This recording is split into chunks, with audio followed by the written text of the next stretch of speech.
Bond दिए और भाजपा ने पॉलिसी बदल दी, इंपोर्ट पॉलिसी बदल दी ग्रासिम इंडस्ट्रीज के फेवर में। ग्रासिम इंडस्ट्रीज से 100 करोड़ से ज़्यादा का बॉन्ड ले लिया।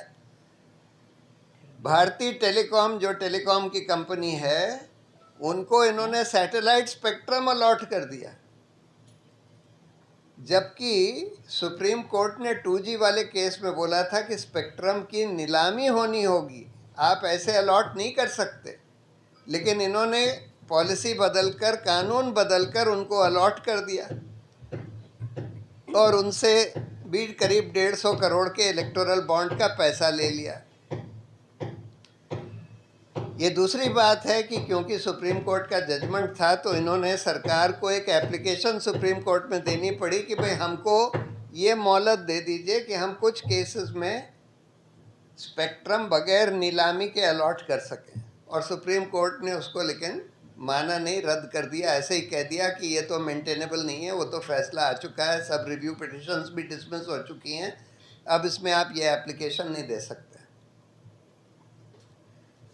तो अब बड़ा सवाल ये, अच्छा हाँ, एक और तरीका था, कुछ दवाई बनाने वाली कंपनियां थी, उनकी दवाइयां सब स्टैंडर्ड या जानलेवा या खतरनाक पाई गई थी अलग अलग ड्रग रेगुलेटर्स के द्वारा। उन्होंने भी बॉन्ड का चंदा दे दिया, भाजपा को भी और कुछ स्टेट की रूलिंग पार्टीज को भी। और उनके चंदा देने के बाद उन दवाइयों को जो सब स्टैंडर्ड या खतरनाक पाई गई थी, उनको चलने दिया गया। कितने लोगों को उसकी वजह से मौत के घाट उतारा गया कहना मुश्किल है, लेकिन एक दवाई का मैं जिक्र करना चाहता हूँ, रेमडेसिविर। रेमडेसिविर एक बहुत ही खतरनाक जानलेवा दवाई है, जो कि कोविड के समय सरकार ने खूब प्रमोट करी, बड़ी ब्लैक में मिल रही थी, बहुत महंगी मिल रही थी। इसके बारे में ये दवाई एक्चुअली कोविड के पहले बनाई गई थी कोई दूसरी बीमारी के लिए, और उसके ट्रायल्स में ही ये पता लग गया था कि ये बहुत खतरनाक जानलेवा दवाई है। लेकिन उसको चलाया गया, खूब प्रमोट किया गया सरकार के द्वारा।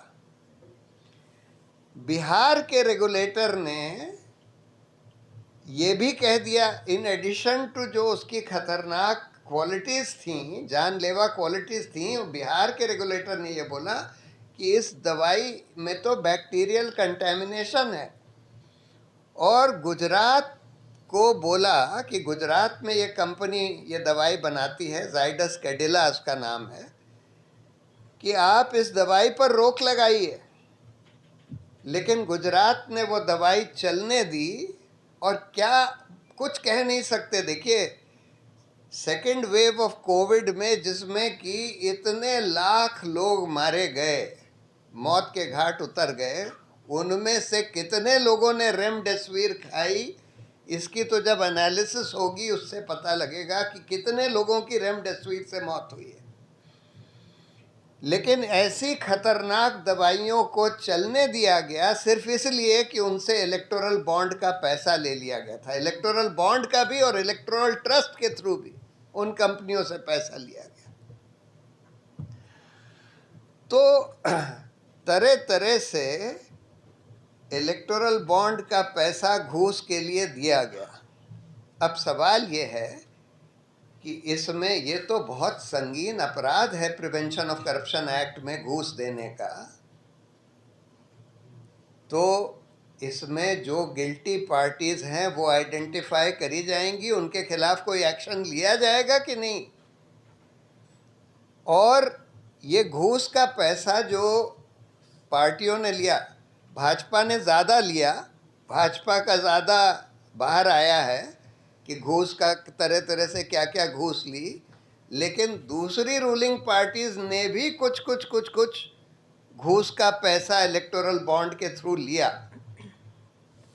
अब सवाल ये है कि इसकी जांच पहली बात तो होनी चाहिए, इनको आइडेंटिफाई करके इनको प्रोसिक्यूट होना चाहिए जो लोग इस घूसखोरी में इन्वॉल्व थे। दूसरी बात, जिन पॉलिटिकल पार्टियों ने घूस का पैसा लिया वो पैसा तो वापस आना चाहिए, वो तो प्रोसीड्स ऑफ क्राइम है। अभी सुप्रीम कोर्ट ने ये नहीं बोला है, इलेक्टोरल बॉन्ड को तो रद्द कर दिया है, ये नहीं बोला है कि वो पॉलिटिकल पार्टियां जिनको बॉन्ड का पैसा मिला वो वापस करें। लेकिन अगर ये निकलता है कि वो घूस का पैसा है, तब तो वापस करना पड़ेगा।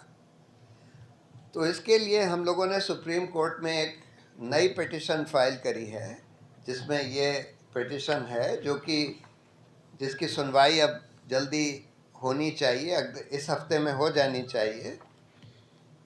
इसमें हमने ये मांग करी है कि सुप्रीम कोर्ट एक इंडिपेंडेंट इन्वेस्टिगेशन ऑर्डर करे, क्योंकि सीबीआई, ईडी वगैरह तो इसमें खुद ही शामिल है, क्योंकि उन लोगों ने भी वो लोग भी इसमें शरीक हुए, इस भ्रष्टाचार के घोटाले में वो लोग भी शरीक हुए।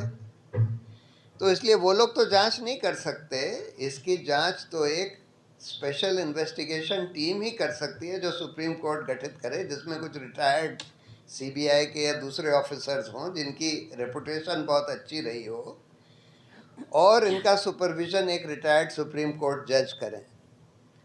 और उसके बाद जो वो लोग आइडेंटिफाई करें कि उस कंपनी में कौन लोग थे, उस पार्टी में कौन लोग थे, उस सरकारों में कौन लोग थे, और ईडी, आईटी, सीबीआई में कौन लोग थे जो इसमें इन्वॉल्व थे, जिससे उनके खिलाफ एक्शन लिया जा सके, उनका प्रोसिक्यूशन किया जा सके, और उन पॉलिटिकल पार्टियों ने जिन्होंने ये घूस का पैसा लिया, उनसे ये पैसा रिकवर किया जा सके।